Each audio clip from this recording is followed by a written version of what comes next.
తర్వాత ముఖ్యంగా మనము ఒక భార్య జాతకంలో కావచ్చు, భర్త జాతకంలో కావచ్చు, కళత్ర స్థానం అంటే సప్తమ స్థానము అమ్మాయి జాతకంలో కుజిని చూస్తాము, అబ్బాయి జాతకంలో వచ్చేసి శుక్రగ్రహాన్ని చూస్తాము.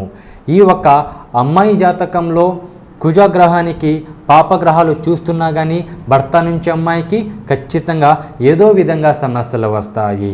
అదేవిధంగా అబ్బాయి జాతకంలో శుక్రగ్రహానికి ఏదైనా ఒక పాపగ్రహాలు చూస్తున్నా కానీ భార్య నుంచి ఖచ్చితంగా సమస్యలు వస్తాయి.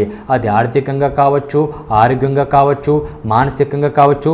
దంపతులు ఇద్దరు అంటే భార్య భర్తలు ఇద్దరు ఒక మిస్అండర్స్టాండింగే కావచ్చు, ఏదే విధమైన సమస్యలు వస్తూనే ఉంటాయి. అందుకే వివాహం చేసేటప్పుడు ముఖ్యంగా కళత్ర స్థానాన్ని చూస్తారు. అంటే భర్త జాతకంలో భార్య బలం ఎలా ఉందని చూస్తారు, అదేవిధంగా భార్య జాతకంలో భర్త బలం ఎలా ఉందని చూస్తారు. దీంట్లో పాపగ్రహాలు ఉంటే ఖచ్చితంగా వీళ్ళకి సమస్యలు వస్తాయని హెచ్చరించడం జరుగుతుంది. ముఖ్యంగా మేము గమనించాల్సిన విషయం ఏంటంటే గురువు రాహు కలయికతో అంటే గురు చండాల యోగం ఏర్పడిన తర్వాత అమ్మాయి వయసే కావచ్చు, అబ్బాయి వయసే కావచ్చు, 30 నుంచి 45 సంవత్సరాలు వచ్చేంత వరకు వీళ్ళ జీవితము తారుమారు చేస్తుందన్నమాట. అంటే వీళ్ళు కలలో కూడా ఊహించరు అలాంటి ఘటనలు జరిగిపోతాయి.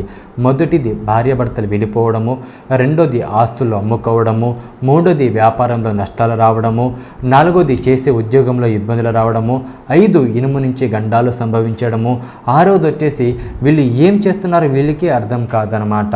ఎంత పద్ధతిగా ఉన్నా కానీ ఉన్నట్టుండి వీళ్ళకి సమస్యలు చుట్టుముట్టేస్తాయి. చాలా బాధాకరమైన జీవితాన్ని వీళ్ళు గడుపుతూ ఉంటారు. భగవంతుడి ఆశీర్వాదంతో భార్యాభర్తలు ఇద్దరు బాగున్నా కానీ చుట్టూ వాతావరణమే కావచ్చు వీళ్ళకి అనుకూలంగా ఉండదు.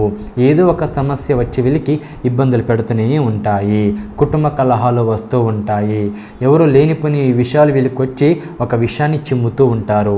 దాని మూలంగా వీళ్ళు మనశ్శాంతిగా సంతోషకరమైన జీవితాన్ని గడపరు. ముఖ్యంగా వీళ్ళకి ఆనందము, సుఖము, సంతోషం అనేది ఉండదన్నమాట. ఇచ్ఛాశక్తితో ఏ పని కూడా వీళ్ళు చేయలేరు. చాలా మానసికంగా బాధను అనుభవిస్తూ ఉంటారు. దీనికి గురు చండాల యోగం అంటాము. ముఖ్యంగా గురు చండాల యోగం ఉన్నప్పుడు ఆస్తులు కోల్పోవడము, ఈ అకస్మాత్తుగా అంటే ఉన్నటువంటి ప్రమాదాలు జరగడము, ఆరోగ్యంగా ఇబ్బందులు రావడము జరుగుతూ ఉంటాయి. ముఖ్యంగా అబ్బాయి జాతకంలో ఒక గురు రాహు చండాల యోగం ఏర్పడింది అనుకోండి, అబ్బాయికి వ్యాపారం చేస్తున్నప్పుడు లక్ష్యాలు కోల్పోతుంటాడు. ఉద్యోగం చేశాడనుకోండి, ఉద్యోగం చేసే చోట ఇబ్బందులు వస్తూ ఉంటాయి. భార్య ఉంటే భార్య నుంచి సమస్యలు ఏర్పడతాయి. సంపాదన కోల్పోతాడు. కుటుంబంలో బలాన్ని కోల్పోతాడు. తను ఏకాగ్రతగా ఏ పని చేసుకోలేడు. మానసికంగా బాధపడుతూ ఉంటాడు. అదృష్టం జీవితాన్ని పోయి దురదృష్ట జీవితాన్ని గడుపుతూ ఉంటాడు. ఉన్న భోగ భాగ్యాలన్నీ కోల్పోతాడనమాట. ఎలా కోల్పోతాడో ఆ అబ్బాయికి తెలియదు. దానికి గురు రాహు చండాల యోగం ఉంటాము అబ్బాయి జాతకంలో. అదే అమ్మాయి జాతకంలో సప్తమ స్థానంలో కావచ్చు, భాగ్యస్థానంలో కావచ్చు గురు రాహు చండాల యోగం ఉంటే వాళ్ళు ఎంత పెద్ద శ్రీమంతులైనా కావచ్చు, సినిమా నటీనటులే కావచ్చు, రాజకీయ నాయకులే కావచ్చు, వాళ్ళు ఊహించిన విధంగా వాళ్ళ జీవితంలో పెను మార్పు అనేది జరుగుతుంది. అది వాళ్ళ కళలో కూడా ఊహించారనమాట. అలాంటిది పెను మార్పు వాళ్ళకి జరుగుతుంది. సేమ్ వీళ్ళు కూడా ఇదే విధంగా అనమాట. వాళ్ళు పెద్దలు ఒప్పించిన పెళ్లి చేసుకున్న అయినా సరే, లేదంటే ప్రేమ పెళ్లి చేసుకున్న అయినా సరే, ఈ ఒక్క భాగ్యస్థానంలో గురువు రాహు చండాల యోగం ఏర్పడితే ఖచ్చితంగా ఒక భార్యాభర్తలు అనేది విడిపోతారు. వాళ్ళు ఎంత ఒక పెద్ద శ్రీమంతులైనా కావచ్చు, కటిక పేదరస్తరాలైనా కావచ్చు, వీళ్ళు దాంపత్య జీవితంలో అనేది విడాకులతో ముగిస్తుంది. మీకు గురు రాహు చండాల యోగం గురించి మీకు ఇంతగా నేను చెప్తున్నాను. 2 జాతకాల గురించి మీకు నేను ఇప్పుడు చెప్తాను. ఈ ఒక గురు రాహు కలయికతో గురు రాహు చండాల యోగం అనేది ఏర్పడిందనమాట. దాని మూలంగా వాళ్ళు ఏం కోల్పోయారని జనరల్గా నేను 2 జాతకాలు మీకు నేను వివరణ ఇచ్చుకుంటూ వస్తాను.